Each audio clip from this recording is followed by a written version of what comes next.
Good. I like also that spontaneous conversation at the beginning sometimes. She's talking about stuff. Yeah. Especially with Matt. Yeah. Thank Kelly last time when she was here. We go straight to the to the We episode. talked for half an hour before we even started. Yeah, we talk about everything. I know. Yeah.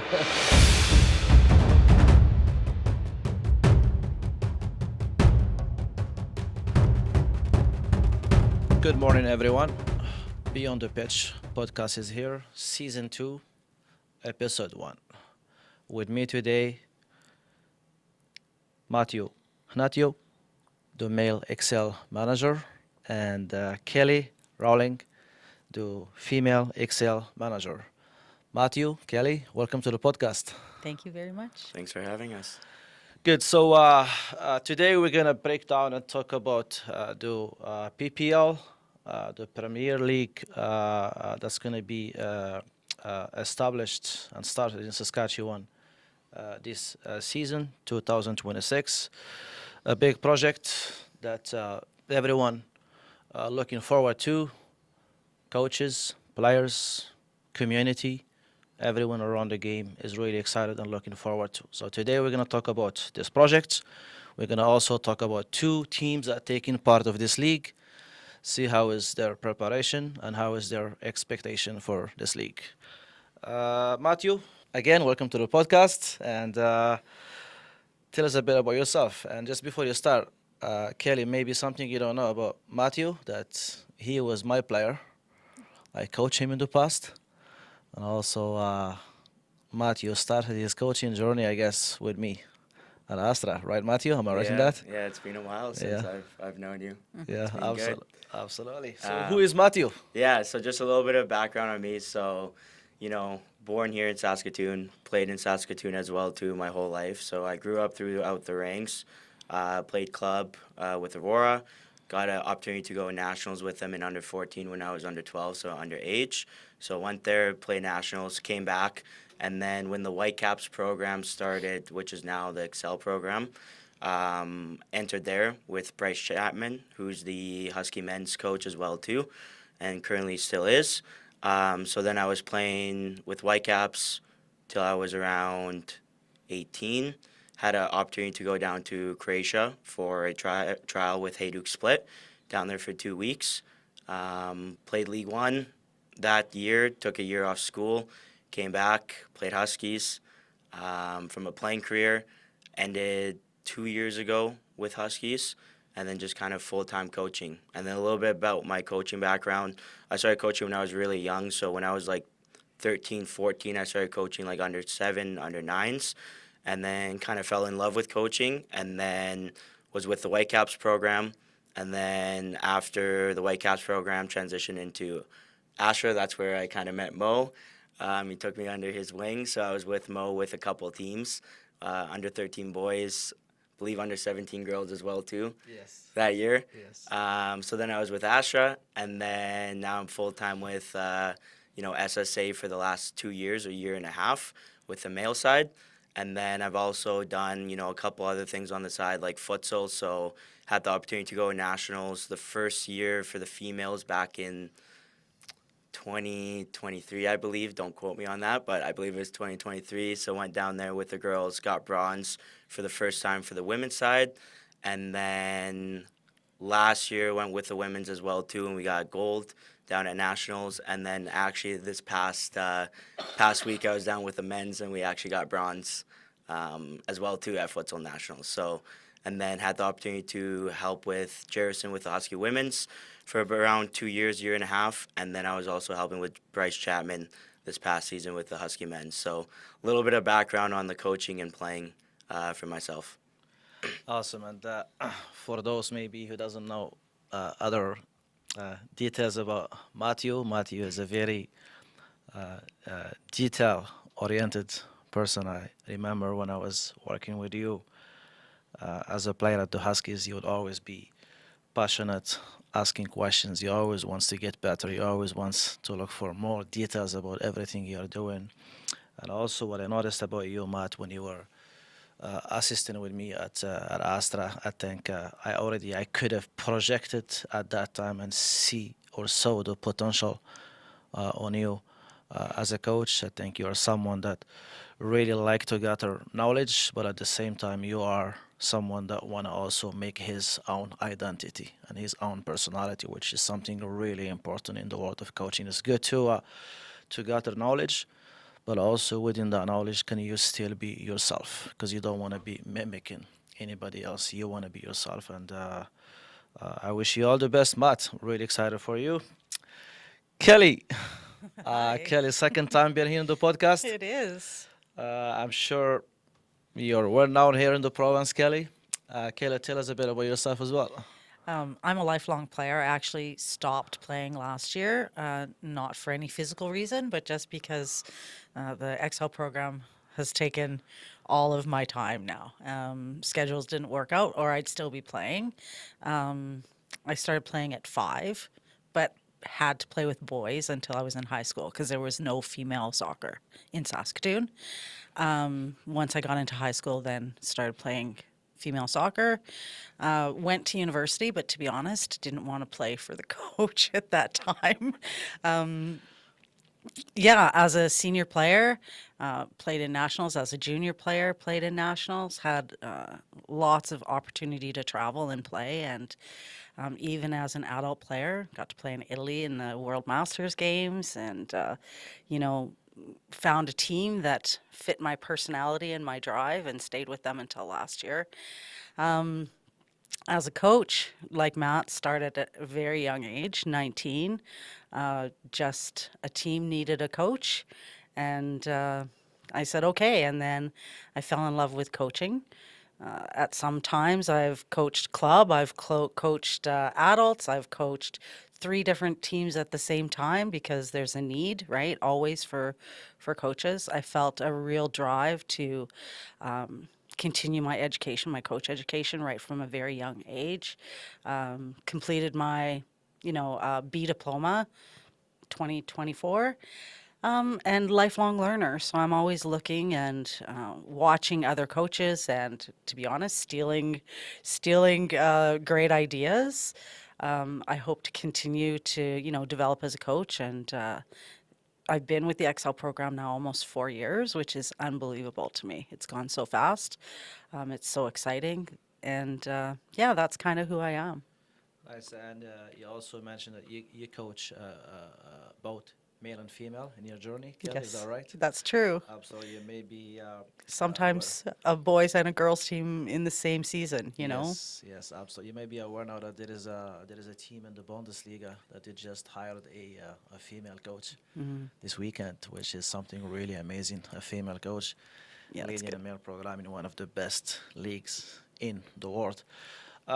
Kelly, how is it working with that Excel female program now for I think it's 3 years with them? If I'm Almost not 4. 4 years. So how is it working with?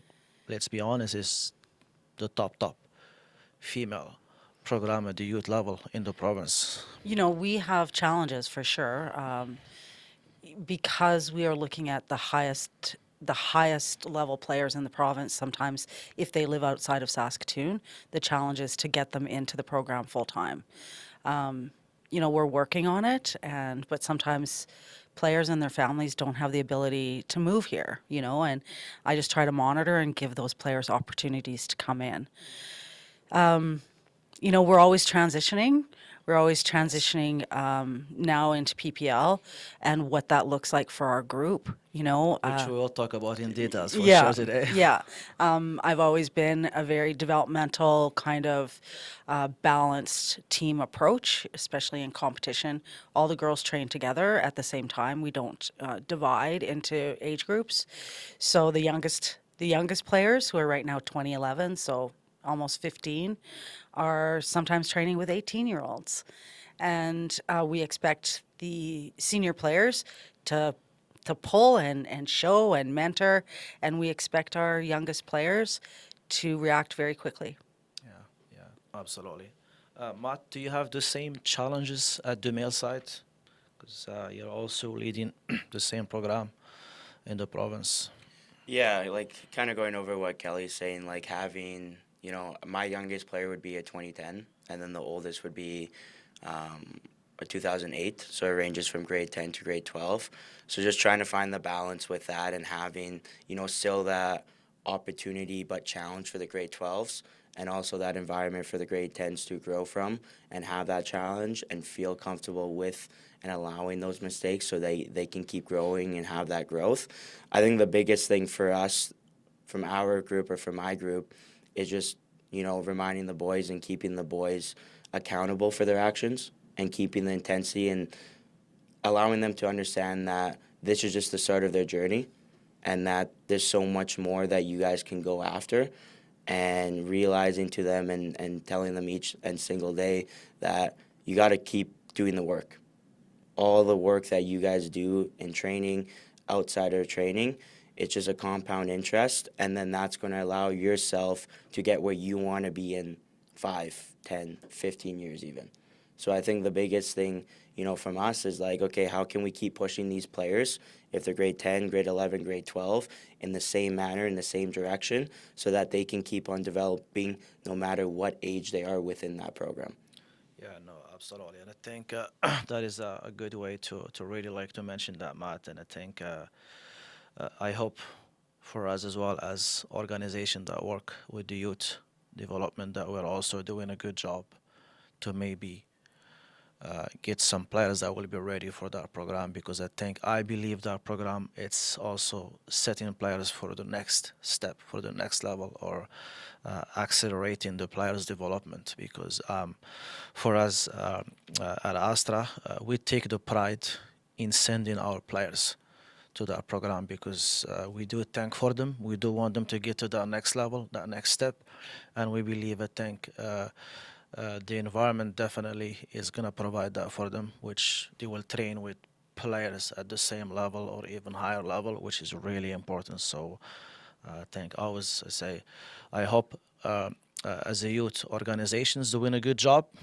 so we can also help your job become better, and then both of us gonna help the players in the province to get to that next step and that next level.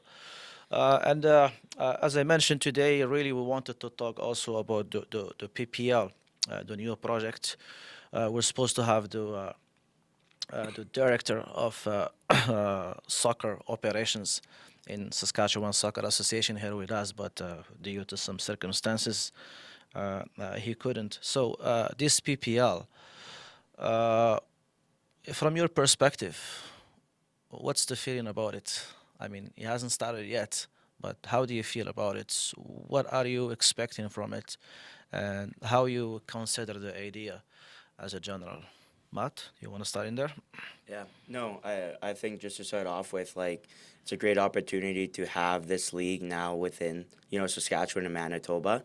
It's always a gap within the province where you have kids graduating at grade 12, and if they don't have an opportunity to go to university, there's really nothing left for them to play for. Vice versa, even if they have the opportunity to play at university or wherever that is, next steps, and they come back to Saskatchewan through the summer months, there's really no place for them to play and keep developing over the 3 to 4 months that they're here within Saskatchewan or Manitoba throughout the summer phase. So having this league is obviously going to allow for a platform for the players to play when they come back from university or, wherever that is for the summer, but it also allows the younger players like our boys and girls to play that competition that they need to keep developing. So a big gap for us and trying to close it is that competition for the male and female side, because that's a huge development for the players where for them to keep on progressing and keep developing, they need to have that internal but also external environment that keeps pushing them. And now having this platform of a league that allows the players to compete against the best players older than them in Saskatchewan, in Manitoba, and even in Ontario will allow them to see the caliber that they need to reach and keep on pushing to get to that next level. So having this platform, like I mentioned, just allows for everyone, the players, to see the level. It allows the coaches as well too. Like I'm I'm looking forward to it very much. I have a very young coaching staff myself. I have around 5 to 6 coaches that are helping me out, going from performance analysis to support coach through, everything else that goes behind the scenes. And even for us as coaches, it allows us to keep on developing and keep on facing that appropriate competition that we need to as a staff and as an individual to keep on pushing our boundaries just like the players are. And then the last piece as well too, I think, is the referees. It's going to allow the referees to develop and see the intensity and the caliber of competition with the top players through those 3 provinces, Saskatchewan, Manitoba mainly, but also an Ontario team, to see where they have to get to as well too. So overall, having this platform, this league coming, I think it's next month, Yeah. the start of it, Very which is close. very close. It's great for all 3 parties. And then the last one as well too, it's the community. Now people can come out to, spring and summer games and cheer on players, in the Excel program that have gone through the, club system. And then players can realistically see themselves in those players' shoes in 5 to 6 years. And I think it's really going to, allow the community and allow Saskatoon and Saskatchewan and even Manitoba to really bring up the sport and allow the younger generation to see that, hey, if I keep on putting in the work at this age, I can be here in 5, 6 years, playing against top teams, playing against top quality players, playing against some of the great coaches within all 3 provinces. Yeah, absolutely. Also, you mentioned the community there, Matthew, and also it's really important because when you're talking about the football, there is CPL in Canada, and then there is League One behind that. You're just talking about the EHL in hockey, for example. So really, the league in itself, it is a good step. It should be in one of the priorities for the community as well to look at, because you're looking up. There is CPL. What's below CPL now? It is definitely League One.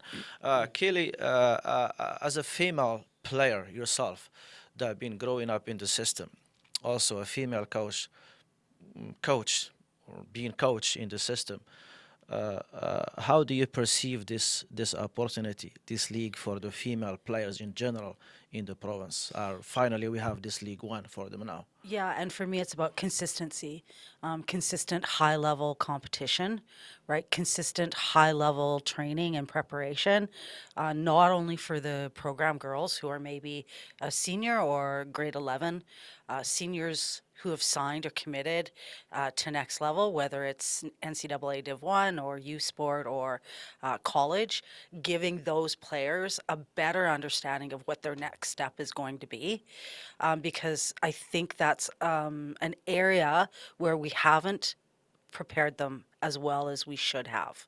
And that was really difficult to do that. We always competed in the Shield, which was, really good against adults, but also for our returning. So I have returning alumni players who are coming from all over the country and the States who are always looking for competition and training during the summer and find it lacking. So, it's my hope and my goal to give them that training that they need and that competition that they need to go back to their respective schools prepared and ready to go. Awesome, that's great, and I think really myself as a coach and someone that really belong to this system of the game in the province, absolutely excited. I attended some meetings with other technical directors and also the director of the operations at the beginning of the project, and when we were talking about how we're gonna make this happen, and I think the ideas are exciting. And just for those who doesn't know, maybe as an ASTRA Soccer Academy, why we pull out this year from this league, just because for us it's very clear that the youth development for us, it's something, it's important and something we want to put a lot of effort on.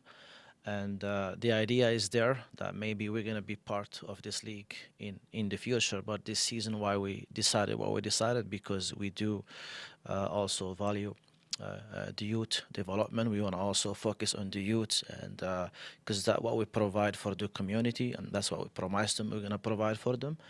And we want to put all the effort in that and make sure we are prepared so we can have a full capacity that will cover both the youth and also a League One project within the academy. But definitely, it is something that we're looking forward to, and we want to take part at in the future, because we do see the value in it definitely for our players. So just at least to mention this. And how many teams is going to be this season in the male side, Matt? So there'll be 6 teams. So from Saskatchewan, you have the Excel program.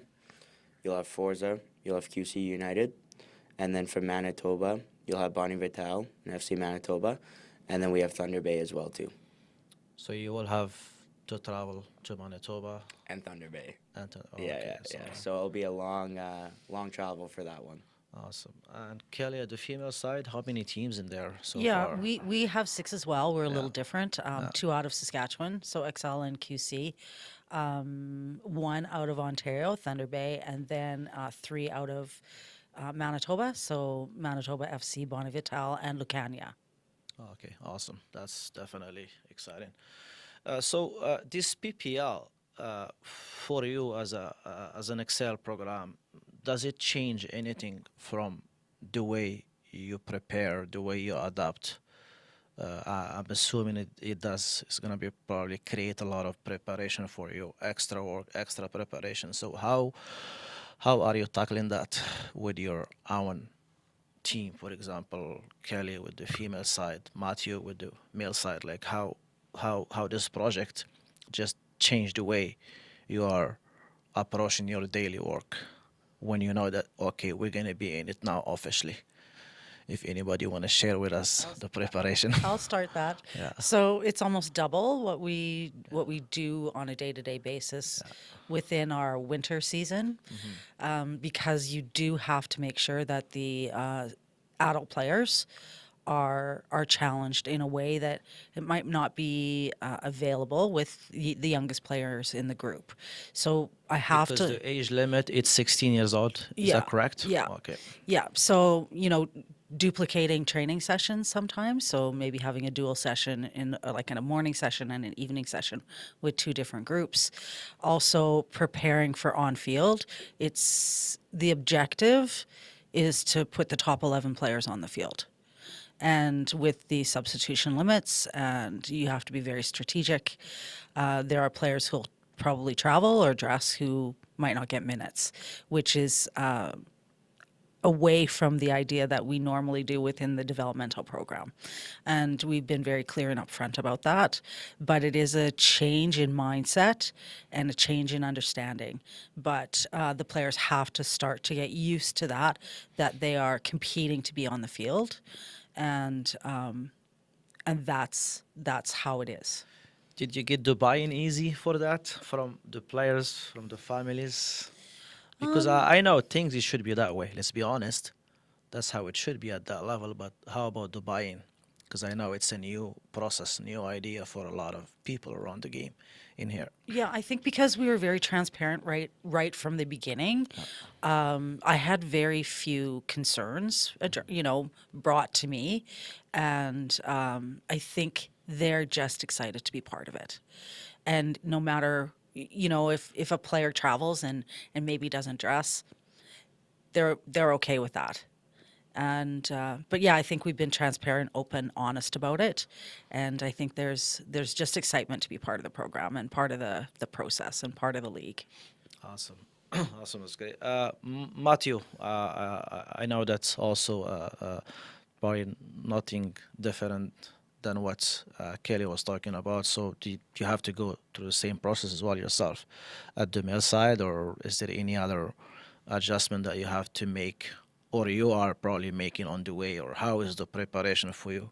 And if you want to bring, or you want to just make us close from what you have prepared so far, and what's maybe in the plan that you want to prepare before the league starts, once the league is starting. So if you want to bring the audience or the listeners close to the project process from the Excel program. Yeah, no, 100%. And I think like everything that Kelly mentioned, it's very similar to the male side as well too. Something to add from like our perspective, like I mentioned, we have a lot of young coaches that are helping out this year with myself, like 4 to 5. So it's now giving them the roles and responsibilities that they may have not had in the winter phase, due to now the more sheer numbers that we have of players, and now that competition as well too. So, like I mentioned, we have Safwa Seam, who's our performance analysis.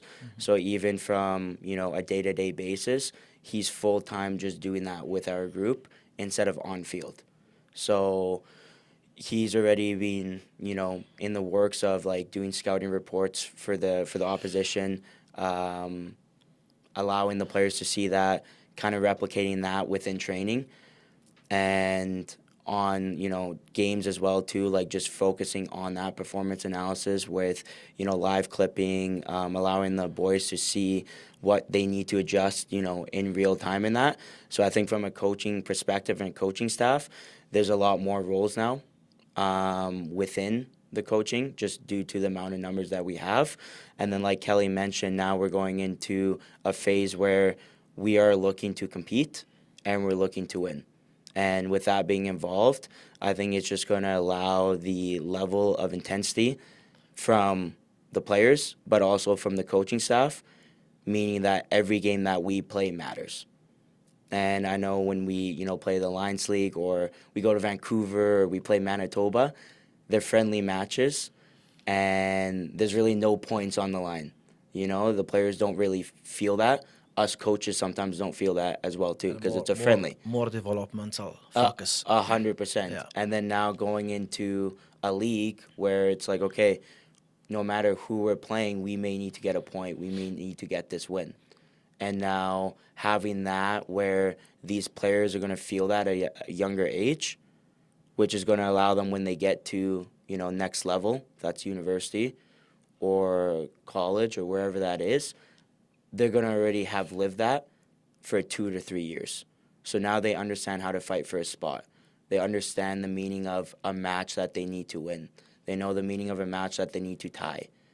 Those little elements from the environment that this league's going to provide is just going to allow the players to understand what it truly means to make it to the next level.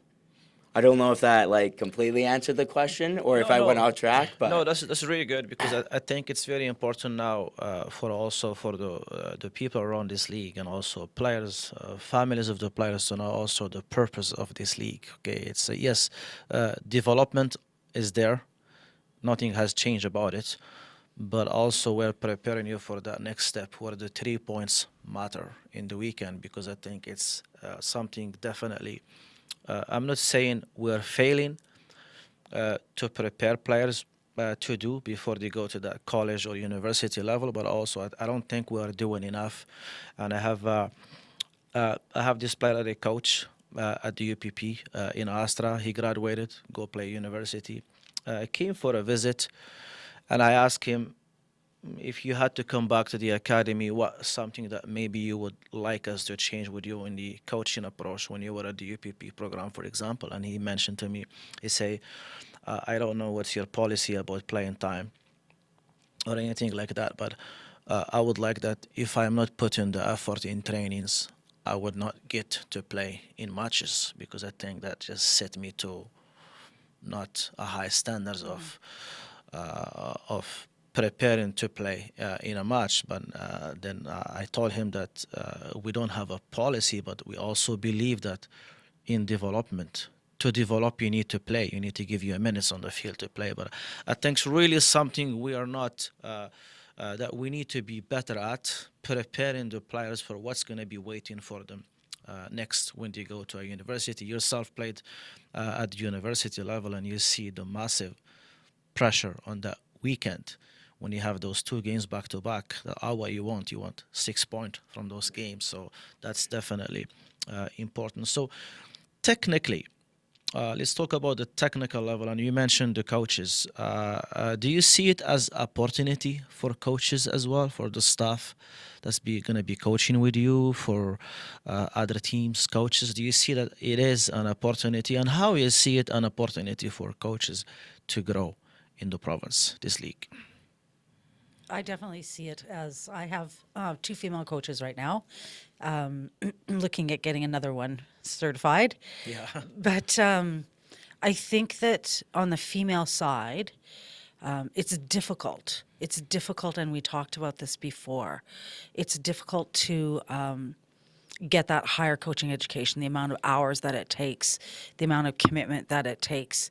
It's difficult to get female coaches who are involved in coaching already to understand what next level looks like. You know, most of them are involved with PSL currently, right? Which is a great competitive level, but next level preparation they've never seen.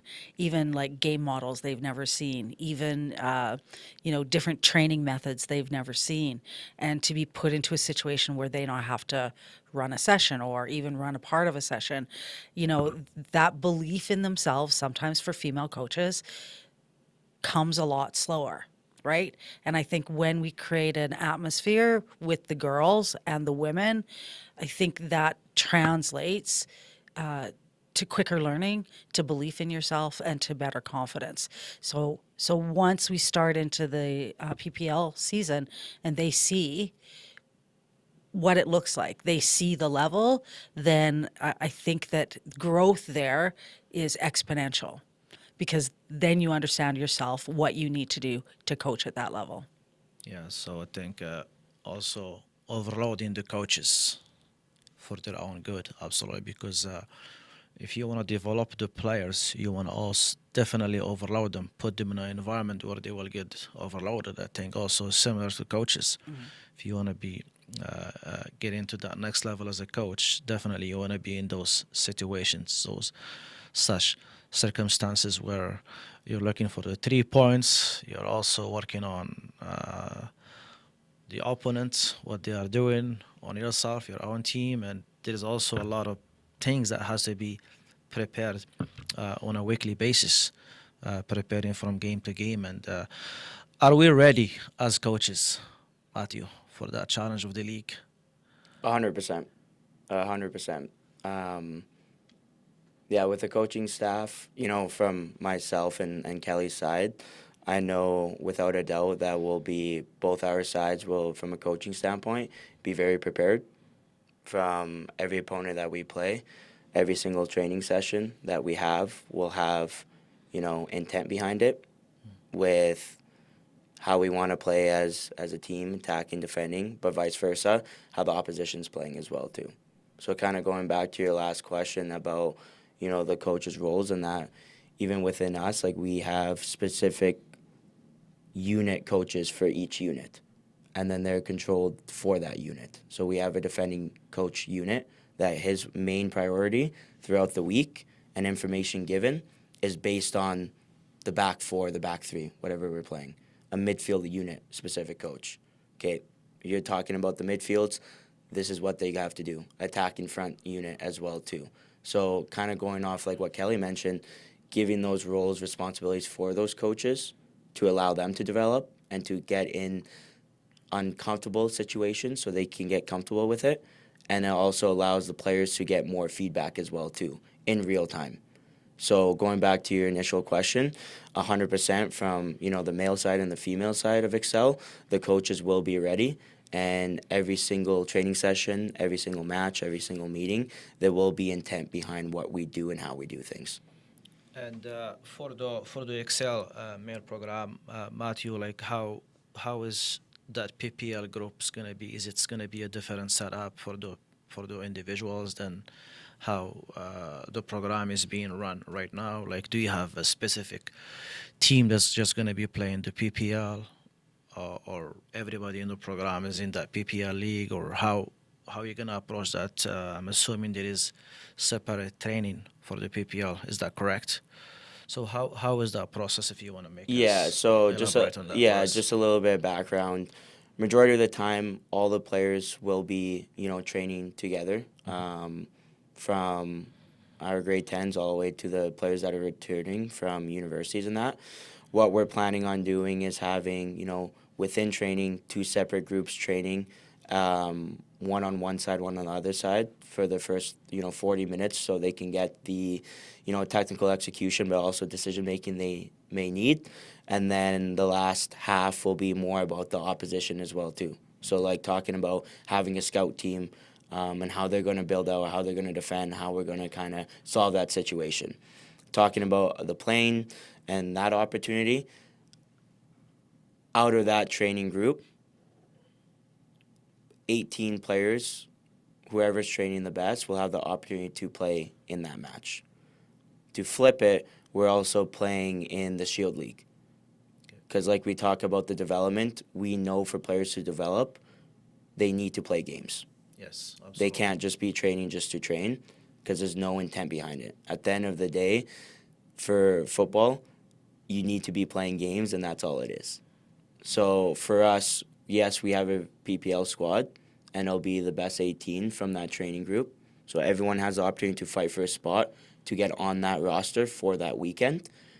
If you're unable or didn't have the opportunity to get on that roster for that match, we do have them in the Shield League so they can still get the appropriate minutes against higher quality and older players so that they can be ready maybe for the following season. And allows them to kind of have the understanding on what the PPL standard is if they're not up to it yet or maybe they're too young, and then get those minutes that they need to keep developing against that older competition so that they're ready in a year to 2 years. That's good. So the acceleration process of player development, it's still there. Nothing has changed about that in the program. 100%. Yeah, 100% because at the end of the day, those players are there for a bigger purpose, to go for that next level. And I think maybe the PPL is just one of the tools to help them. Is that correct? Yeah, that's correct. Like again, like every single player in our program, if they're playing PPL or if they're playing the Shield League, we still have the same purpose for every single player. We're there to help them develop. We're there to, allow them to learn and to create an environment where they can keep developing, if that's the grade 10s, all the way from the players that are returning back for university. So every single player, there's still intention behind what we do to allow them to get the appropriate training they need to keep on developing as a player. Awesome. Kelly, is it similar process in terms of players? Because I know you have also a very young group in the program. So Yeah, I do. My intention is to try to get some of the youngest players minutes, even if it's 10 minutes. Yeah. Right? Just to get them to understand the pace, to understand what next level is. And that's difficult from the sideline. When we travel, I think we're both going to take 22. Right? Because quite often we'll have a back-to-back. We'll have or Friday and a Sunday, or some of the girls' games sometimes is a Saturday and a Sunday. So 18 might not be enough, and if I have opportunity to get some of the younger players in, I'm going to. Because not only, I want to put the top team on, but I also want to give minutes to the youngest players. And some of the ASTRA girls have come in and really done a great job this year. So just a little bit different, maybe. I don't know if that sounds a little bit different than you. And then for the players that didn't get PPL minutes, they'll get Shield minutes. So very similar to what Matt's talking about as well. Well, that's good. That's really good because at least we know that the development of those young players, it's still there and nothing has changed. I think the PPL is just an extra good opportunity for both programs to definitely evolve. If I could just, sorry, one more. Yeah. Like if I could get a 16-year-old in a PPL game for 10 minutes and they gain experience, they gain knowledge in those 10 minutes, or they gain recognition and they get noticed, like to me, that's huge. So that's part of my goal as well. Awesome. And technically speaking, where do you see this league is going to help develop our Saskatchewan players And also, where do you see that also will be stretching them to a certain level that you really wanted for them to get there? So, like, how do you see this league standards? If I'm speaking about the technical level of the players, like, is it going to be a good opportunity for the player that they will get the stretch that they need? Is it going to be too much too soon, or how do you project that for the players? For me, and I think we've had this conversation before, it's all about space and time, decision making. You know, we can see very quickly where gaps are. We can see very quickly where their growth areas are. We can address that, and we can see where they're really performing well. This league, too, I think will help the whole province in a way that we can increase the amount of teams, right? So as we increase the amount of teams in Saskatchewan, that gives more players opportunity to compete at a higher level, which again is so important and has been a huge gap. Absolutely. Matthew, do you have anything there to add? Yeah, just to add, like you kind of mentioned it before as well too, talking about the platforms and talking about you look at other provinces and they have, you know, League One, they have CPL teams, and being a young player going through the ranks, when you see that there's something for you to strive for, you want to keep on pushing.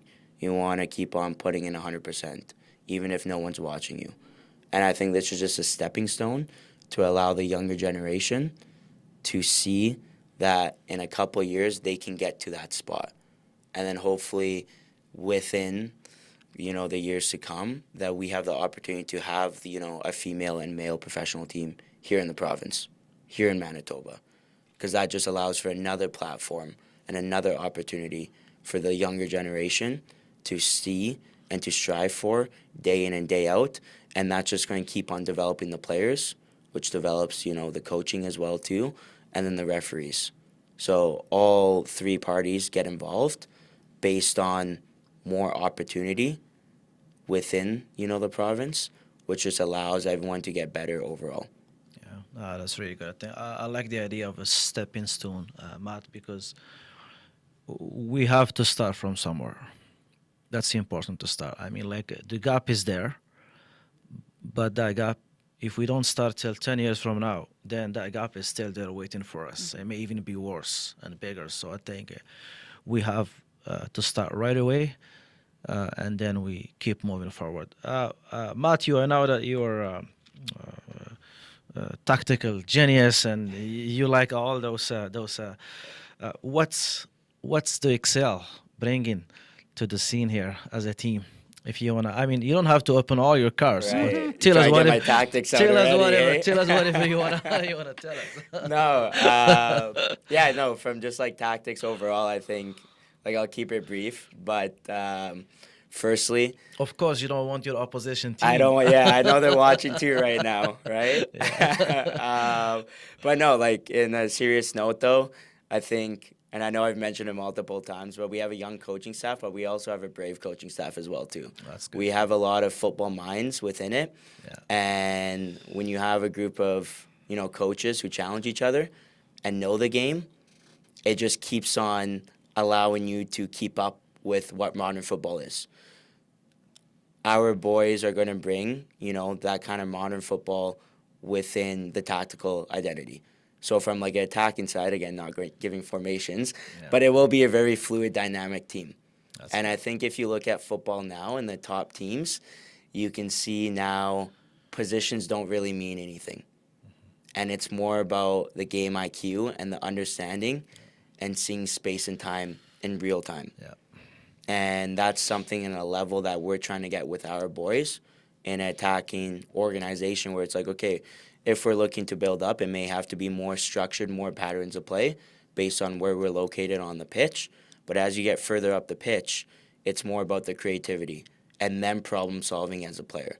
Because if you take it one step back as well too, coaches, university coaches, next level coaches, they want individuals that can think on the spot, that can be problem solvers, Yeah. that can read the game in real time. Yeah. Because those players right there are players that every coach wants.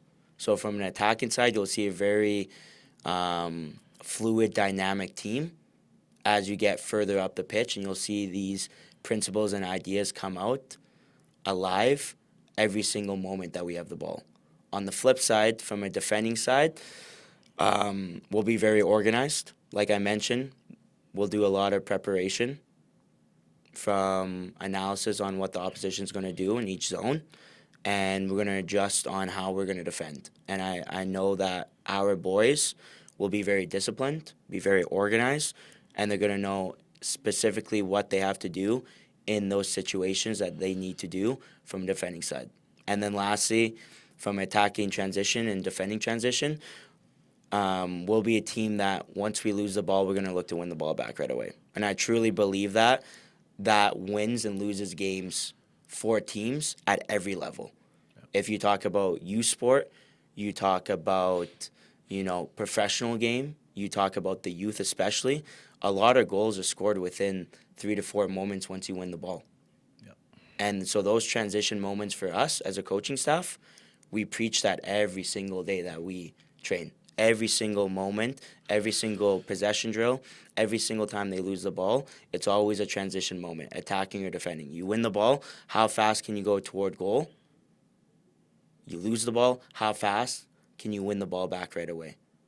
And I kind of take it even with a step further with like futsal as well too, where you see within the game of futsal, and I'm a huge believer in it, that game teaches you so much that, hey, you win the ball, you're close to the opposition goal. How fast can you go? You lose the ball, the closer to your goal, you got to react quick, you got to win the ball back.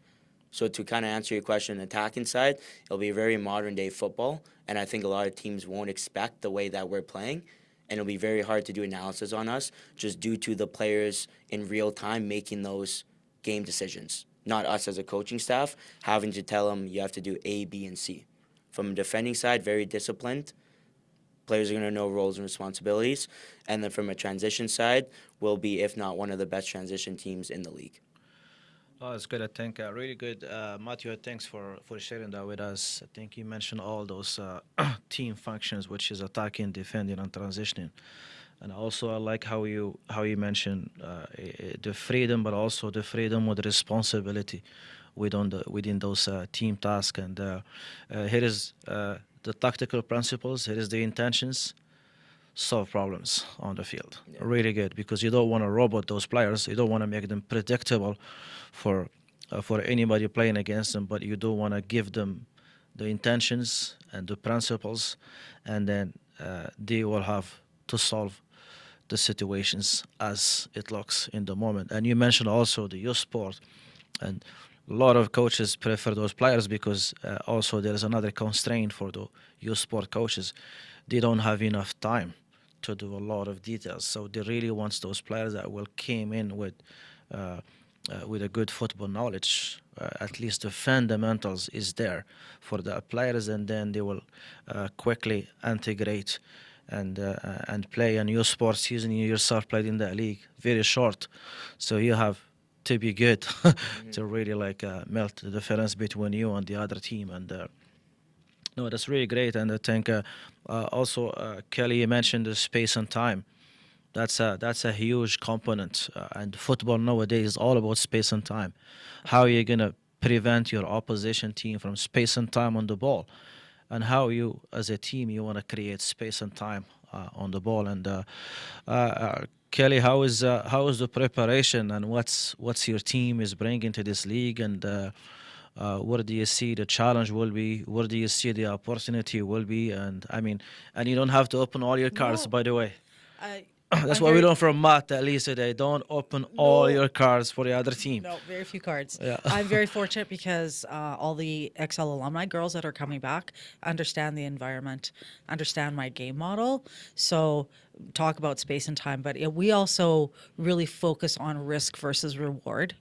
And we, like Matt had said, we want to gain the ball back as quickly as we can, especially when we're in the opposition's third, right? We'll swarm to get that ball back, and things like that. But the girls are very, very disciplined. And they understand defensively their roles and responsibilities. We do work every day on transition because I think that that's a huge area of the game that there's not enough focus. You can win or lose the game in transition. Absolutely. And so we do work every day on both defensive and attacking transition. Sometimes it works, sometimes it doesn't. But the girls really want to win the ball, really want to put it in the net, and hate losing. So, just like Matt was saying, fluid, yes, but disciplined as well. And with an understanding on how to create space or how to get compact and deny space, right? So I think we have a really good start. And I think that with the addition of the alumni girls who also understand the different systems that I use, I think that it'll be pretty seamless. And Awesome. and the girls, the program girls right now are so excited to have those alumni girls back. So I'm really excited too. And what will be something as an indicator for you when the league is done? End of July, right? Mid-July. And you will sit back, oh, really this league served my purpose of, okay, why I want to be in it, I have accomplished it. Yeah. So what's the indicators that you would step back and say, Yeah. this is a good project? Yeah, I think the first one is just from our boys in the program or my boys in the program, is seeing their development and seeing them being able to compete against these teams differently from game one to the very end. And I know with my guys, when they get put in those environments where they're getting challenged and they're getting pushed, the first few matches, it's a little rough because they're not used to the intensity or the competition. But every single time I've put them in an environment where they're getting challenged, at the very end, they're always competing and they're always looking to fight. So I think the first indicator would be just seeing how the boys have developed and compete levels from the start of the season to the very end. And I think the second one as well too overall is just how much of a development our coaching staff as well has done from the very beginning to the very end. I'm not looking so much on result based, and that doesn't mean I don't want to win and compete every single game, because I think me, I want to win. I want to compete, even within training. There always has to be a winner and a loser, no matter what, in football and in life. So I truly believe in that.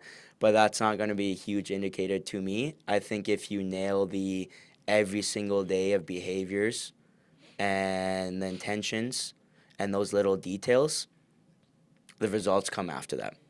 So I think looking at those little details and those little, marginal gains, we call it within the coaching staff, that we can do every single day and see how much we've come from a coaching staff, but players from the first day that we start training, which is tomorrow of the PPL, to middle of July, is going to be a key indicator for me. It's just the compete level from the guys and seeing how much they've grown and developed from this 3-month span that we're having with them on the league.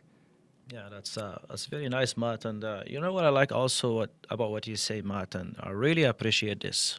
Myself, I appreciate it because it does matter for me a lot as a coach. That you mentioned that the development of the players, but also the development of the coaching staff, because that is important. That is definitely important. That we need to grow as coaches as well. We need to help the coaches because we are all talking about developing the best players we could, but do we develop first the best coaches we could that can help these players develop? Yeah, and like you even mentioned there, like before you can develop players, you got to have the coaches. Absolutely. Like you need to have the coaches that know the knowledge and know those little details that can help the players. Everyone wants to say, we need better players, we need this or that. But are we really developing the coaches to allow for those players to develop? And like I mentioned throughout the full podcast, I'm a true believer that you got to have the support system around you.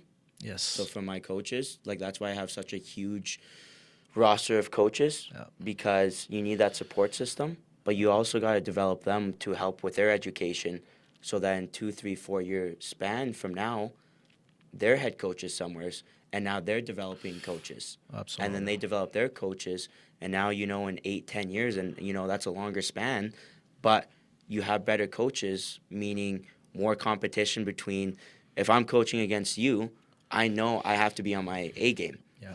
If I'm coaching against a coach that he may not be at the level, I'm not developing. Yeah. Therefore, I'm not getting stretched. Therefore, I'm not stretching the players. So I think it comes really back to, you got to develop your coaches first. You got to have that support system, and then that just trickles down to the players. You got to have a strong foundation before you try to keep building.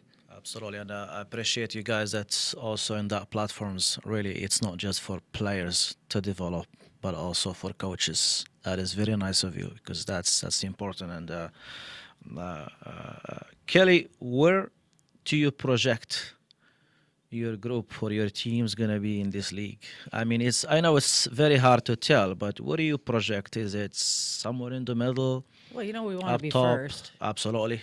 Absolutely. Yeah, But I mean, like, realistically speaking, because we know that there are also other teams that we cannot underestimate them, definitely. But Absolutely, we know where. and if you are anywhere top, middle, or whatever, it's like, what will be the indicators, or what will make you in the top, what will make you in the middle, if it's in the middle, whatever. Yeah, I think we would finish in the top when other teams don't give it the credit or the respect that we will probably deserve with the players that we have. I'm not too sure what the bar is going to look like. Absolutely. So that's our first. Our bar right now is Huskies, right? So we play Absolutely. against Huskies, Yeah. and we see what that looks like. So my expectations is that's kind of probably where the bar is going to be. So I know what work we have to do, but I also, like Matt was talking about, I want the girls to come and train hard every day. I want them to be there. I want them to have an understanding of the expectations, but I also still want them to have fun. I also still want them to enjoy the game, no matter how hard the work It is. has to be. Yeah.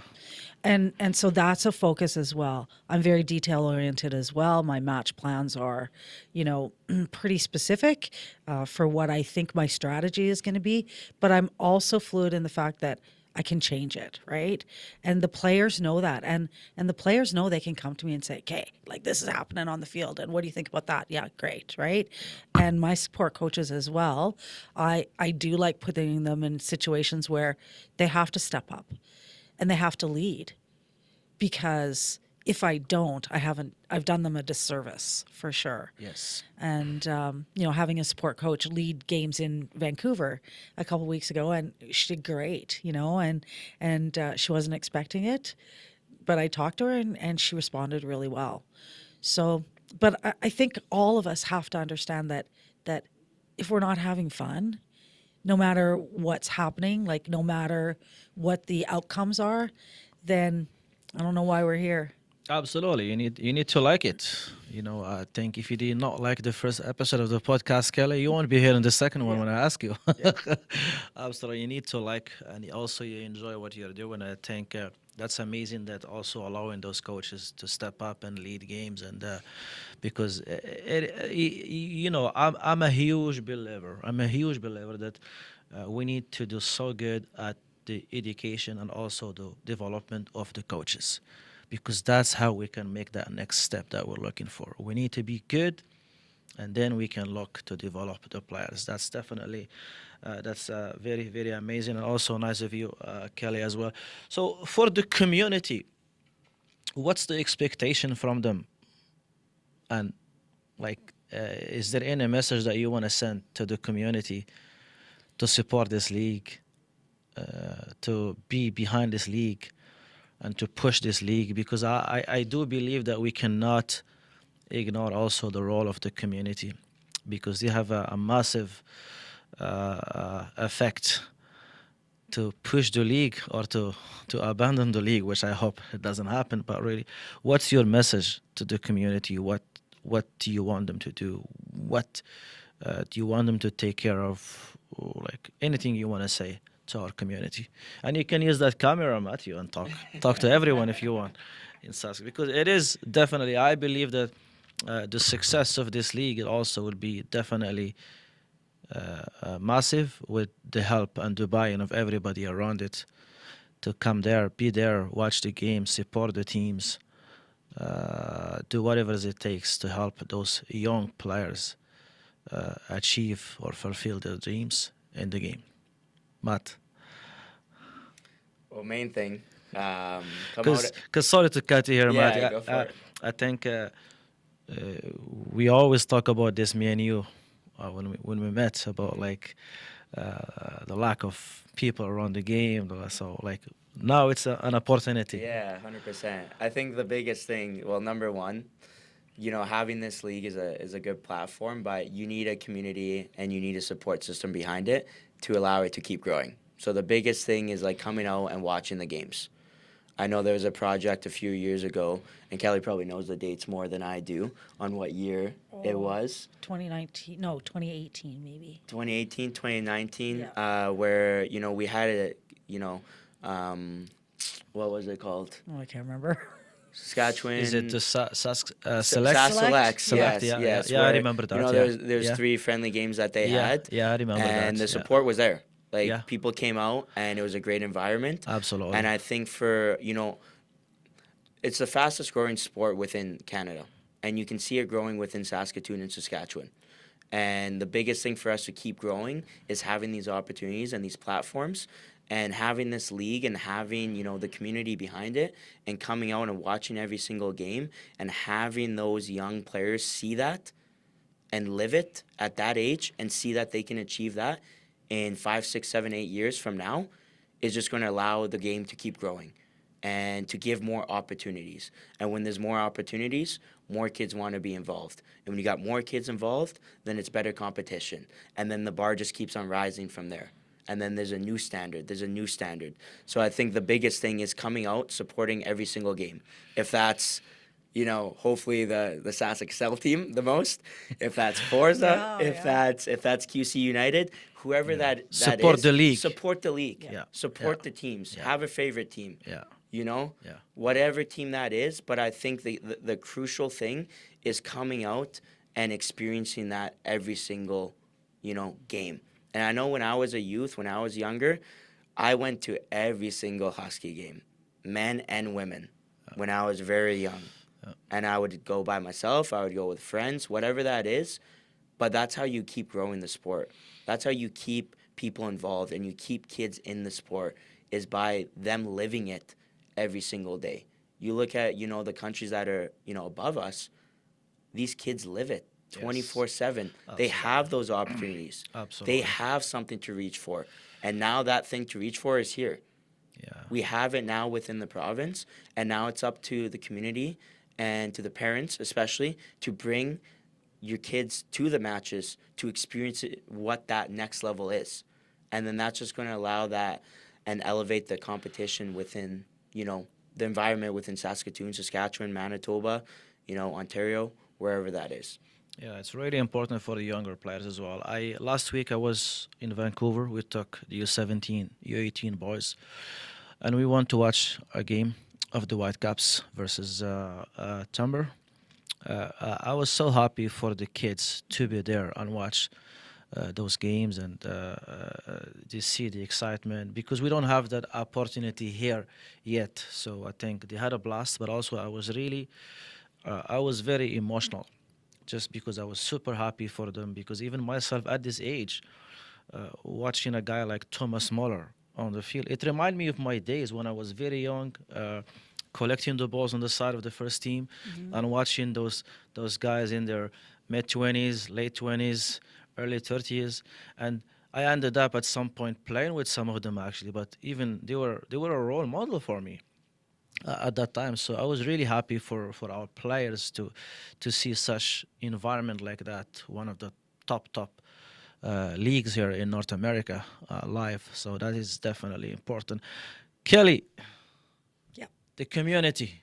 So the community, our clubs in Saskatoon coming out and supporting the XL female team, maybe having an ASTRA day where all the ASTRA kids get recognized or be ball girls, ball boys, that kind of thing. But I think that if we get our clubs to support us, our kids will support us. And when our kids support us, the parents support us.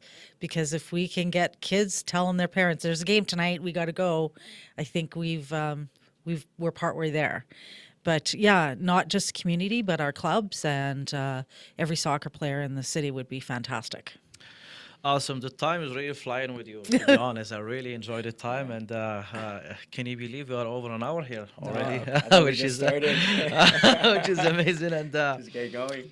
just a few questions, and I need your answers in really brief, short sentences. I'm going to start with you, Kelly. What it means for you, youth development in general? Well, I think if you can see it, you can be it. And I know that's a cliche, but we don't have anything like that. The Huskies we have, right? And they get good numbers for their spectators. But I think this is honestly for young players, they can see us on the field and they can say, "I want to be part of that." Whether it's through XL or whether it's through ASTRA, whatever it is, right? I want to be that. And I think that will create a drive for young players to try to be the best they can be. Awesome. Matthew, similar? Can you just repeat the question for me? Just the youth development. Right. Like, what do you want to say about youth development in general? Yeah, I think again I've mentioned it multiple times. I'll keep it short. The more experience they get facing faster, bigger, stronger opponents on a day-to-day basis is going to allow them to keep developing and grow and not be okay with where they're at because they're not facing better, bigger, faster, older players. Good. Kelly, what's your values in coaching? What's the non-negotiable for you when it comes to coaching and developing players? It is transparency. It is authenticity. I really want to make sure that players understand who I am, that I'm approachable, but at the same time, I have high standards. And my expectation is that you come to every training session and every game and you work as hard as you possibly can. And I will too. Awesome. Love that. Matthew, your values in coaching, what's non-negotiable for you? Yeah, biggest thing for me is number one, the clarity between myself, the player, vice versa, the player to myself. And the second thing, kind of going off what Kelly's mentioning, is having that standard and recognizing that every moment that you're on that pitch as a coaching staff, from the support coaches to the players, you're looking to progress, you're looking to be a better version of yourself when you step off that pitch. Good.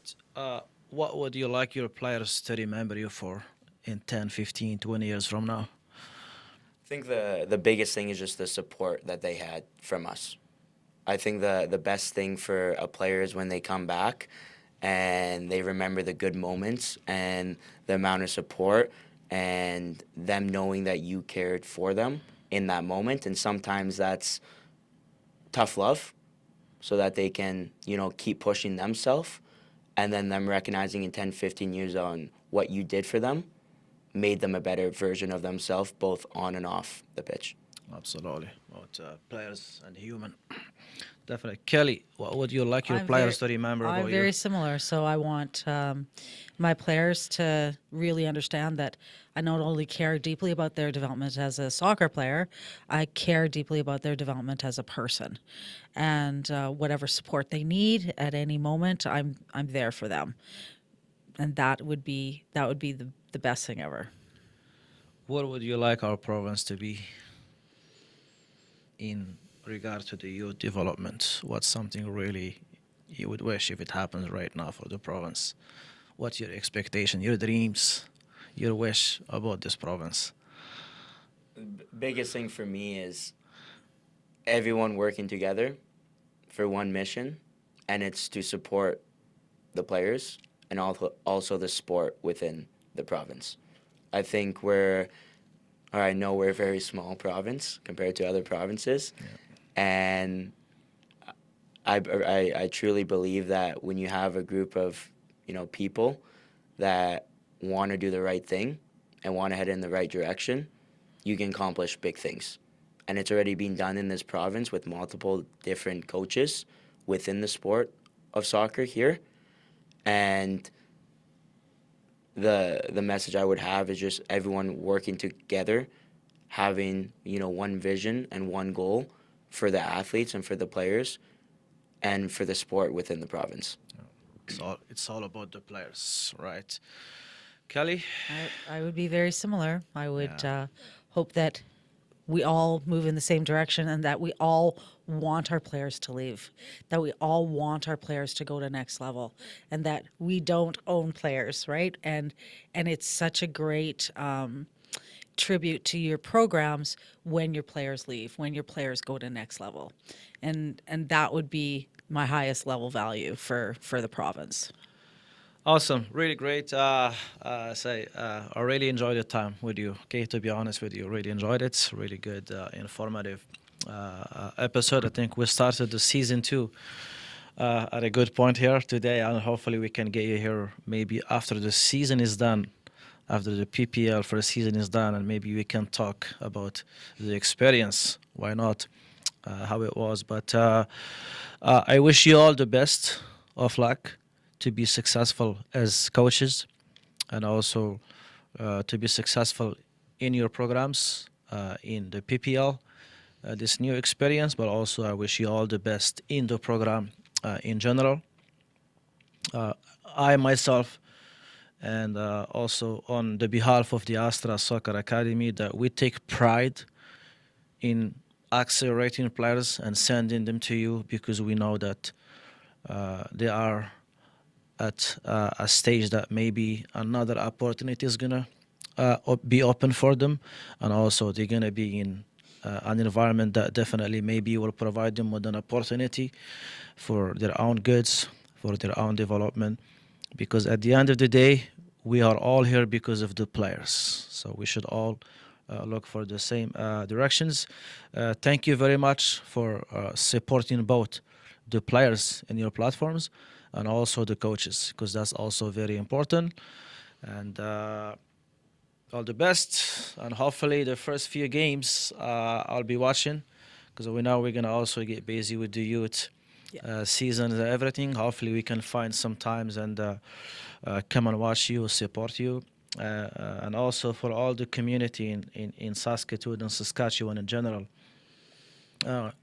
please be behind this project, be behind this league, support this league. This is a baby that we have. I think we all need to take care of it, support them, cheer for them, and also take the pride in what we have achieved so far in Saskatchewan. Nobody is perfect, but if we step back as a province and we see what we have done and achieved so far, I think we should be all proud of. Yes, we want more, definitely, but this is the first step, okay, of the mile step. You always need that step number 1, and this is what we are doing right now. Thank you very much, Kelly.